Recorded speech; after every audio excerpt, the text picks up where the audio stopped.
चौका बैठल सुंदर बेटी, मामा मामा पुकारेली हो।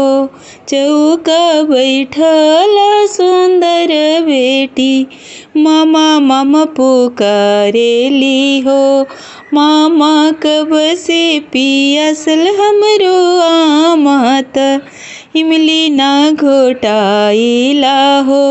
मामा कब से पियासल हमरो आमात, इमली ना घोटाइला हो।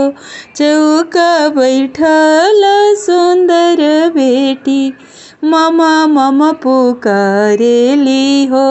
मामा कब से पियासल हमरो आमात, इमली ना घोटाइला हो। दुआरा से बोले ले कवन मामा, सुन ये सुंदर बनी हो। दुआरा से बोले ले कवन मामा, सुन ये सुंदर बनी हो। सड़िया खरीदत हमरो देर भैले, इमली हम घोटाई भी हो। आरे सड़िया खरीदत हमरो देर भैले, पानी हम पियाई भी हो। चौका बैठल सुंदर धिया, मामा मामा पुकारेली हो।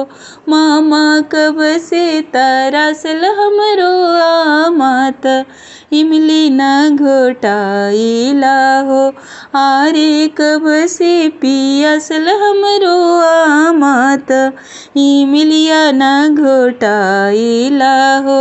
दुआरा से अइले कवन मामा, आंगन बीच खड़ भइले हो। दुआरा से अइले कवन मामा, मड़वा बीच खड़ भइले हो। बनी लोटवा खरीदत हमरो देर भइले, पानी हम पियाई भी हो।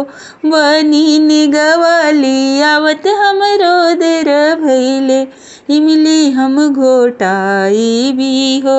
बनी रुपया ले आवत हमरो देर भइले, पानी हम पियाई भी हो। धन्यवाद।